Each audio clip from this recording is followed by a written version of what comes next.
সর্বকালের সর্বশ্রেষ্ঠ মহামানব হিসাবে আবির্ভূত করে সকল নবীর সেরা নবী করে আল্লাহ রাব্বুল আলামিনের পক্ষ থেকে মহাগ্রন্থ আল কোরআন অবতীর্ণ করে আমাদের উপর কিয়ামত পর্যন্ত মহাসম্মানিত কোরআনের আমানত রেখে গেছেন সেই নবীর প্রতি লাখ কোটি দরুদ ও সালাম সকলে বলে সাল্লাল্লাহু আলাইহি ওয়াসাল্লাম। আলহামদুলিল্লাহ, আজকের খুতবার ভিতরে আছে সৎ কাজের উৎসাহ এবং অসৎ কাজে বাধা দেওয়া। কাজই হচ্ছে দুটি, একটা হচ্ছে সৎ কাজ। কোরআন শরীফের ভিতরে আল্লাহ রাব্বুল আলামিন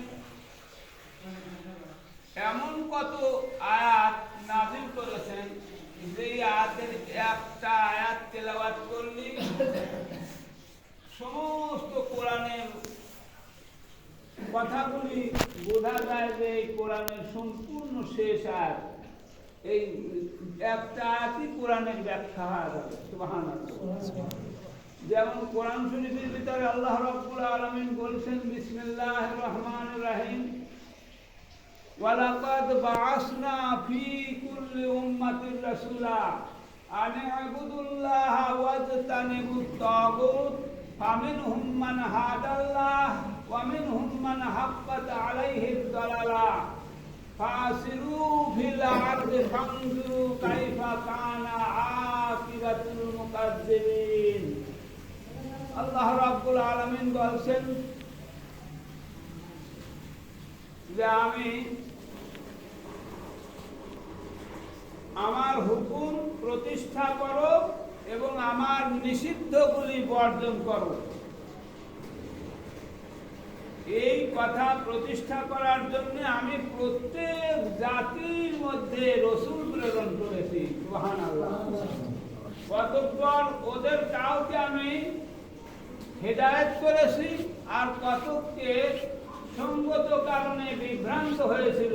সুতরাং পৃথিবীতে ভ্রমণ করো, দেখো যে সত্যকে যারা মিথ্যা বলেছে তাদের পরিণাম কি হয়েছে। আল্লাহ রাব্বুল আলামিন এই আয়াতের ভিতরে দুইটি কথা বলেছেন, একটা আমার হুকুম আর একটা হচ্ছে আমার নিষিদ্ধ। যেগুলি নিষিদ্ধ এইগুলিকে বর্জন করার জন্য এবং আমার হুকুমকে প্রতিষ্ঠা করার জন্য প্রত্যেক জাতির মধ্যে আমি রাসূল পাঠিয়েছি। সুবহানাল্লাহ। এই হুকুমের ভিতরে কোরআন শরীফের ভিতরে আল্লাহ রাব্বুল আলামিন 6666 খানা আয়াত নাযিল করেছেন। এই 6666 খানা আয়াতের ভিতরেই আল্লাহর হুকুম রয়েছে এবং আল্লাহর নিষিদ্ধ রয়েছে। সুবহানাল্লাহ। তো আল্লাহর হুকুমগুলি এবং নিষিদ্ধ পালন করলে পরে গোটা কোরআন শরীফের আমল করা হবে, হবে না? ওই হুকুমের ভিতরেই আল্লাহ যতগুলি হুকুম করেছেন এই কোরআনের ভিতরেই সব হুকুম আল্লাহ রাব্বুল আলামিন। যেমন আল্লাহ রাব্বুল আলামিন বলছেন বিসমিল্লাহির রহমানির রহিম, ইন্নাস সালাতা কানাত আলাল মুমিনিনা কিতাবাম মাওকুতা। নিঃসন্দেহে নামাজকে মুসলমানদের জন্য নির্ধারিত সময়ে ফরজ করা হয়েছে, এটা আল্লাহর হুকুম। আবার আল্লাহ রাব্বুল আলামিন অন্যায় থেকে বিরত রাখার জন্য অসংখ্য আয়াত নাযিল করেছেন, এটা আল্লাহর নিষিদ্ধ হুকুমগুলি, যেগুলি বর্জন করা, অশ্লীলতা, জিনা, ব্যভিচার, অন্যায়, অবিচার, জুলুম, নির্যাতন, সুদ, ঘুষ, এগুলি বন্ধ করো, আল্লাহ নিষিদ্ধ করেছেন। যতগুলি অন্যায়, অবিচার, জুলুম, নির্যাতনের কাজ আছে সমস্ত কাজগুলি বন্ধ করো। তাই আল্লাহ রাব্বুল আলামিন ওই আয়াতের ভিতরে বলছেন নিষিদ্ধ আল্লাহর হুকুম প্রতিষ্ঠার জন্য এবং নিষিদ্ধকে বর্জন করার জন্য আমি প্রত্যেক জাতির মধ্যে রাসূল পাঠিয়েছি। সুবহানাল্লাহ। এই ইহুদির ভিতরে আল্লাহ রাব্বুল আলামিন হযরতে মূসা কালিমুল্লাহ আলাইহিস সালামকে পাঠিয়েছিলেন, হযরতে নূহ আলাইহিস সালামকে পাঠিয়েছিলেন, হযরত ইদ্রিস আলাইহিস সালাম, হযরত ইব্রাহিম খলিলুল্লাহ আলাইহিস সালাম, হযরত ইসমাঈল জবেহুল্লাহ আলাইহিস সালাম, হযরত ঈসা আলাইহিস সালাম, হযরত ঈসা রূহুল্লাহ আলাইহিস সালাম, এই রকম অসংখ্য নবী রাসূলকে আল্লাহ রাব্বুল আলামিন পৃথিবীতে পাঠিয়েছিলেন। আলহামদুলিল্লাহ। এই সমস্ত নবীদের ভিতরে একটা শরীয়তের আইন ছিল, বিধান ছিল। এই বিধানগুলির নামে আল্লাহর হুকুম। আলহামদুলিল্লাহ।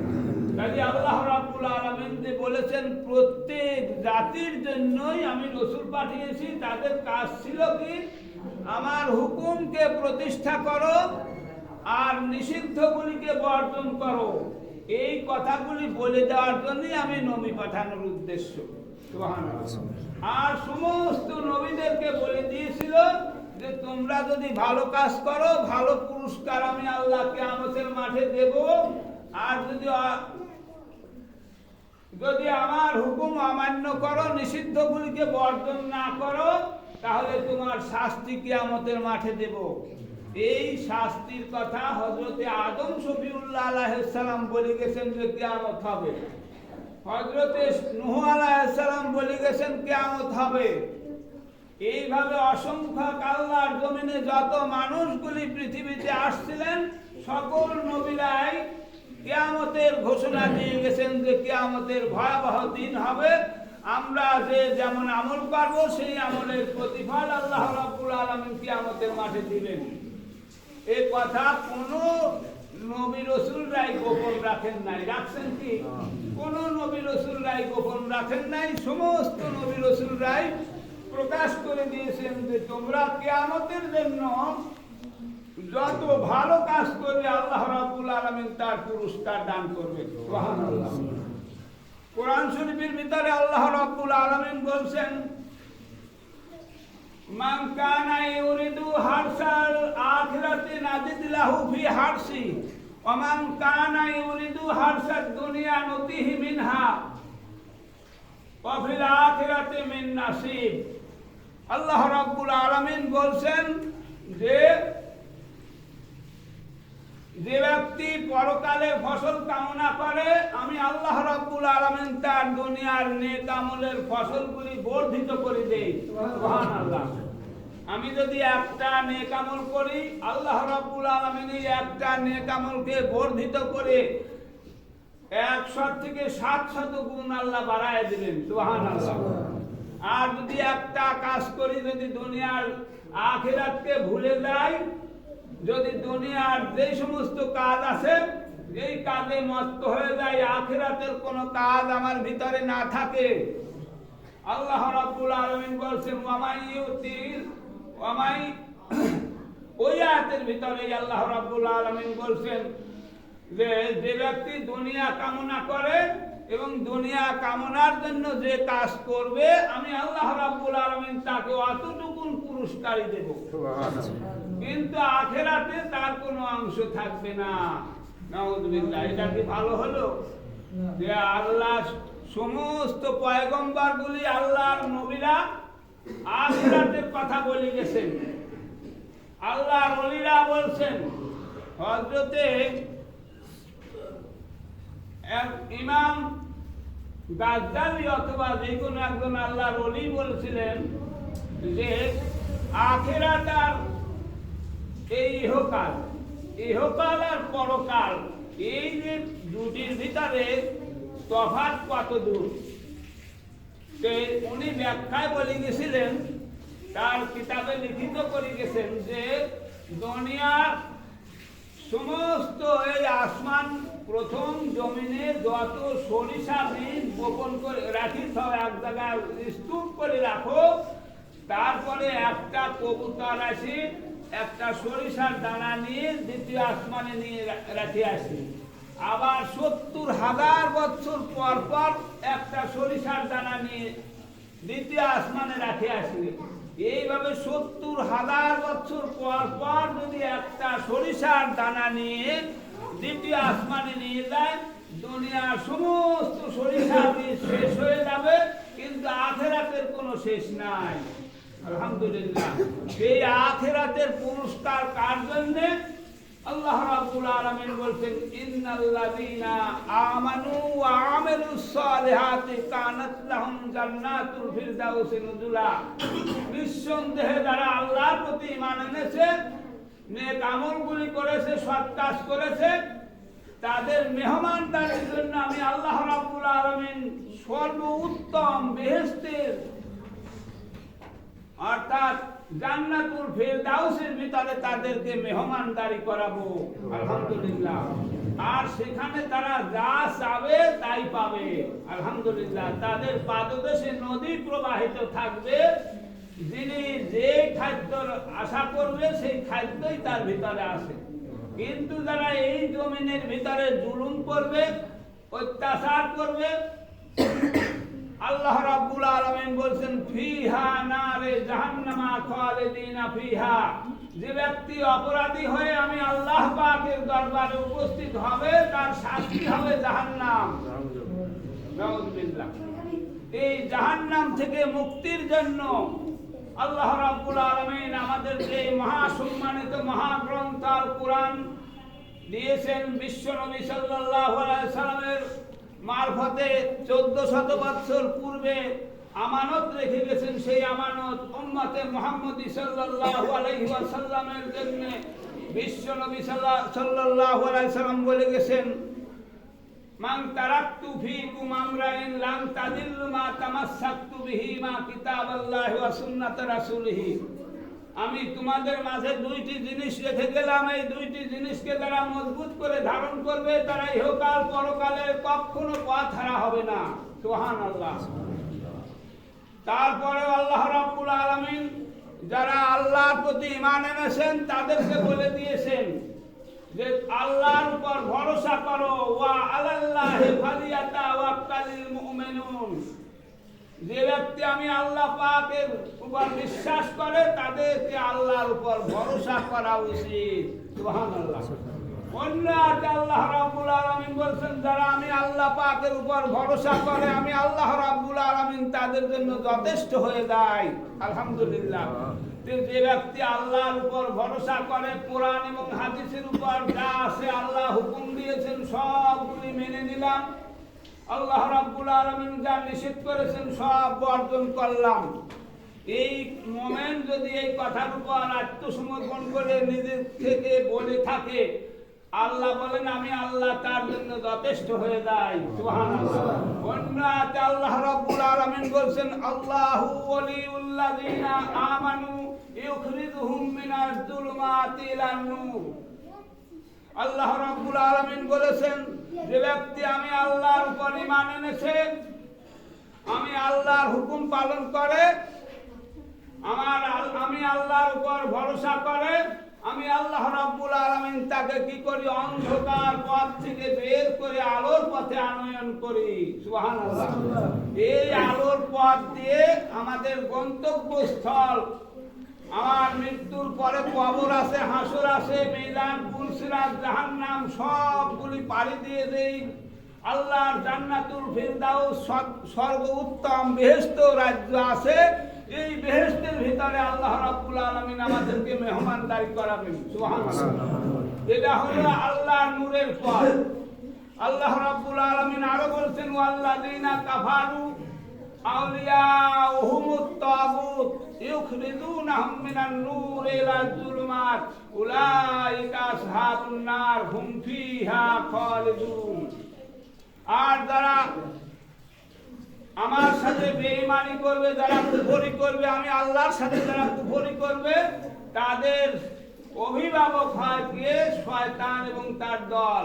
তাকে কি করে? আলোর পথ থেকে বহু দূরে নিয়ে চলে যায়, অন্ধকারের দিকে তাকে চালিত করে। অন্ধকার বলতে যেটা আল্লাহ রাব্বুল আলামিন বর্জন করার নির্দেশ দিয়েছেন, এই কাজগুলি বর্জন করো, তাদের দ্বারা সেই বর্জন করা কাজগুলি হতে থাকে। নাউযুবিল্লাহ। এবং আল্লাহর পথ থেকে তারা বিভ্রান্ত হয়ে আলোর পথ দেখতে পায় না। আর এমন পর্যায়ে পৌঁছায় দেয় শয়তান যে শুধুমাত্র মৃত্যুর পরেই জাহান্নাম তার জন্য অবধারিত হয়ে আছে। কোরআন শরীফের ভিতরে অসংখ্য আয়াত আল্লাহ রাব্বুল আলামিন সুন্দরভাবে মুমিনদের জন্য আখিরাতে বাঁচার জন্য কোরআনের ভিতরে আল্লাহ রাব্বুল আলামিন নসিহত করেছেন। এই নসিহতই আমাদের ইহকাল পরকালের মুক্তির গ্যারান্টি। সুবহানাল্লাহ। আর দুনিয়ার যত ইলম শিক্ষা করি, আইবি বিশ্ববিদ্যালয় পড়ে উকালতি করে ব্যারিস্টার পাস করে কোরআনের সাথে যদি শিক্ষা গ্রহণ না থাকে, ফুরফুরার আবু বকর সিদ্দিক আল কুরাইশি রহমাতুল্লাহ আলাইহির এক খলিফা মাওলানা রুহুল আমিন তার বক্তব্যে বলেছিলেন যে ব্যক্তি দুনিয়ার সমস্ত কিতাব পড়েছে, বিদ্যা অর্জন করেছে, কিন্তু আল্লাহ রাব্বুল আলামিনের মহাসম্মানিত মহাগ্রন্থ আল কোরআনের কিচ্ছু জানে না, সেদিন কিছুই জানলো না। সুবহানাল্লাহ। তাহলে কোরআন আমাদের জন্য দুনিয়ার শান্তির পথ দেখায়। আমি আপনি বিপদগ্রস্ত হয়েছি, কোন কারণে বিপদগ্রস্ত হয়েছি, কোন কারণে বুঝতে পারবেন যদি কোরআন শিক্ষা থাকে, যদি কোরআনের তর্জমা অক্ষর ব্যাখ্যাগুলি আমরা পড়তে থাকি। এই কারণে আমি অন্যায় করেছি, আল্লাহর কাছে যদি ক্ষমা প্রার্থনা করি, চোখের পানি ফেলে যদি ক্রন্দন করি, আল্লাহ রাব্বুল আলামিন অবশ্যই আমার আপনার সকলের গুনাহ খাতা মাফ করে দেবেন। সুবহানাল্লাহ। আর যদি কোরআনের সাথে কোনো সম্পর্ক না থাকে, বিভ্রান্ত হালতে শয়তান তার অভিভাবক হয়ে আল্লাহর কুফরি করাতে করাতে থাকবে, সে তওবার কোনো ধার ধারবে না। তওবা কাকে বলে, তওবা কিসের জন্য করতে হয় সে বুঝতে পারবে না।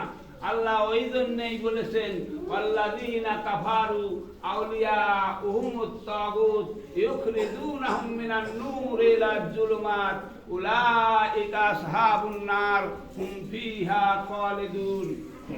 যারা আল্লাহর সাথে কুফরি করে তাদের অভিভাবক হয় শয়তান। এই হালতে তাকে পরিচালনা করতে করতে তাকে জাহান্নামের দ্বার প্রান্তে পৌঁছায় দেয়। এই হালতেই তারা মৃত্যুবরণ করে, তারা জাহান্নামের ভিতরে থাকবে, হুম ফিহা খালিদুন, সেখানেই তারা চিরকাল অবস্থান করবে। নাউযুবিল্লাহ। আমরা সেই আল্লাহ রাব্বুল আলামিনের ওই কুফরির পথ থেকে বাছাই করে আল্লাহর হুকুম মোতাবেক, আল্লাহর দেওয়া বিধান অনুযায়ী, রাসূলের আদর্শ অনুযায়ী আমরা জীবনকে পরিচালিত করতে পারি। আল্লাহ রাব্বুল আলামিন যদি আমাদের উপর রাজি হয়ে যান, খুশি হয়ে যান, তাহলে কোরআন শরীফে অসংখ্য আয়াতে আল্লাহ রাব্বুল আলামিন তাদের জন্য সুসংবাদ দিয়েছেন। ফালা খাউফুন আলাইহিম ওয়ালা হুম ইয়াহজানুন। তাদের ইহকালেও কোনো ভয় নাই, পরকালে কবর, হাসর, মিজান, পুলসিরাত, জাহান্নামের কোনো ভয় নাই। সুবহানাল্লাহ, আলহামদুলিল্লাহ। ইন্নাল্লাযীনা ক্বালু রাব্বুনাল্লাহু সুম্মা ইসতাকামু তাতানাজ্জালু আলাইহিমুল মালায়েকাতু আল্লা তাখাফু ওয়ালা তাহজানু ওয়া আবশিরু বিল জান্নাতিল্লাতী কুনতুম তুআদুন। আল্লাহ রাব্বুল আলামিন বলেন, যারা আল্লাহর প্রতি বিশ্বাস করেছে, আল্লাহকে রাজি খুশি করে চলেছে, মৃত্যুর সময় তাদের সুসংবাদ দেয়া ফেরেশতারা অবতীর্ণ হবে। আল্লাহর মুমিন বান্দা তোমার প্রতি শান্তি সালাম দিয়ে বলবে, আল্লাহর পক্ষ থেকে মৃত্যু হবে কিছুক্ষণের ভিতরে, এই মৃত্যুর জন্য কোনো দুঃখ করো না, আর মৃত্যুর জন্য কোনো ভয় করে না। পরকালে কবর, হাসর, মিজান, পুলসিরাত, জাহান্নামের কোনো ভয় নাই। আমরা তোমাদের সাথী ছিলাম কিয়ামত পর্যন্ত, সেখানে কবরেও থাকবো, হাসরেও থাকবো, মিজানে, পুলসিরাতে, জাহান্নামে, সব জায়গায় সাথী হয়ে তোমাকে আল্লাহর সেই মেহমানদারির জান্নাতের ভিতরে নিয়ে যাব। আল্লাহর পক্ষ থেকে ঘোষণা হয়েছে। আলহামদুলিল্লাহ। এই সুসংবাদ যদি কোনো মুমিনের পাওয়া যায় মৃত্যুকালে, তার কোনো ভয় থাকে? ভয় থাকবে না। আল্লাহর মুমিন বান্দারা,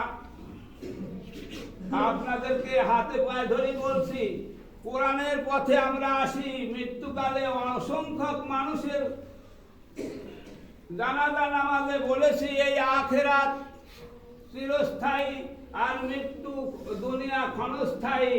এই আখিরাতের পথ ছাড়া পরকালের শান্তি নাই। এই দুনিয়ার আল্লাহর পথে আত্মসমর্পণ করা ছাড়া পরকালে কোনো শান্তি নাই। আল্লাহ তাকে রক্ষা করে তাকে বেহেশত পর্যন্ত পৌঁছায় দিবেন। তাই অনেকেই নামাজের কথা বলে থাকে ঈদগার মাঠে, সকলেই ওয়াদা করে, কিন্তু দেখেছি ওয়াদা করে বাড়িতে চলে যায়, জোহরের নামাজ কোন রাস্তায় চলে যায় টের পায় না, বুঝতে পারে না। ওই যে আল্লাহ বলছেন ওয়াল্লাযীনা কাফারু আউলিয়াহুমুত তাগুত, ওই আয়াতের সাথে মিলায় দেখেন আল্লাহর সাথে জোহরের নামাজে কুফরি করলো, আসরের নামাজে কুফরি করলো। আল্লাহর শয়তানও নাকি হাদিসে শুনেছি, আলেমদের মুখে শুনেছি, শয়তানও বলে যে ব্যক্তি ফজরের নামাজ কাজা করলো, জোহরের নামাজ কাজা করলো, আসরের নামাজ কাজা করলো, 3 ওয়াক্ত নামাজ কাজা করলে শয়তান তার নিকট থেকে ভাগার দিয়ে সরে চলে যায়। এরপর আল্লাহর গজব হবে, আমি আল্লাহর একটা হুকুম পালন না করি আমাকে আল্লাহ শয়তান বানাইছে, আর 3 ওয়াক্ত নামাজ কাজা করে ফেললি ইচ্ছাকৃত ভাবে বিনা কারণে, সেই আমার চাইতে পাপী বেশি, তাই তার নিকট থেকে সরে চলে যায়। নাউযুবিল্লাহ। তাই অসংখ্য আয়াত কোরআন শরীফের ভিতরে বলা হয়েছে ফাওয়াইলুল লিল মুসাল্লিন, দুর্ভোগ ওই সমস্ত নামাজীদের জন্য, আল্লাযীনা হুম আন সালাতিহিম সাহুন, যে তার নামাজের ভিতরে উদাসীন, অর্থাৎ ফজরে নাই, জোহরে নাই, আসরে নাই, মাগরিবে নাই, ইশায় নাই, একদিন 2 দিন নাই, 7 দিন পরে জুমার নামাজ উপস্থিত হয়েছি।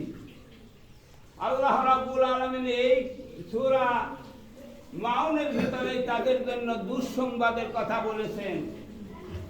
এই আল্লাহ আমাকে আপনাকে নির্ধারিত সময়ে ফরজ করেছেন, অথচ নির্ধারিত সময়ে ফরজ না করে আল্লাহ বলছেন ফাওয়াইলুল লিল মুসাল্লিন, এরা ওদের দুর্ভাগ্য, তারা নামাজে আসে কিন্তু শৈথিল্য, লোক দেখাবার উদ্দেশ্যে আসে। কোরআন শরীফে আল্লাহ যদি বলে থাকেন তো এই কথা আমার আপনার কথা নয়, আল্লাহই বলেছেন স্বয়ং। দুঃখের কোনো, রাগের কোনো কথা নয়। আল্লাহ যদি বলে দেন তার কোনো উপায় থাকবে না। 7 দিন পর একদিন নামাজ পড়া তাদের জন্য দুর্ভাগ্য পড়ি। তাই 5 ওয়াক্ত নামাজ, রমজান শরীফের রোজা আমরা পালন করি, 5 ওয়াক্ত নামাজ এবং রমজান শরীফের রোজা এবং ইসলামী শরিয়া মোতাবেক জীবন যাপন করি। মহান আল্লাহ রাব্বুল আলামিন আমাদের তৌফিক দান করেন। সকলে বলি আল্লাহুম্মা আমিন, আল্লাহুম্মা আমিন। সম্মানিত মুসল্লি কিরাম, দীর্ঘ 27 বছর পর্যন্ত আল্লাহ রাব্বুল আলামিনের দেওয়া দায়িত্ব আমি যতটুকু পালন করেছি, সময় মতো হয়তো আসতে পারি নাই, এমনও সময় হয়তো কাজা হয়ে গেছে আপনাদের সাথে আসতে পারি নাই। আজকে আমার শেষ জুম্মা, আমাদের ইমাম সাহেব রাখা হয়েছে, তার প্রতি শ্রদ্ধার সাথে আমরা 5 ওয়াক্ত নামাজ আদায় করব। আর আমি যে 27 বছরের ভিতরে আপনাদের কাছে কিছু ভুল ত্রুটি যদি করে থাকি, তা আল্লাহর রাস্তে আমাকে ক্ষমা করে দিবেন। ভবিষ্যৎ জীবনে যেন আমরা ইসলামী আদর্শে জীবন যাপন করতে পারি, আল্লাহ যেন আমাদের তৌফিক দেন। সকলে বলি আল্লাহুম্মা আমিন। তো কাবুল জুম্মা সুন্নাত 4 রাকাত নামাজ আদায় করি। আসসালামু আলাইকুম।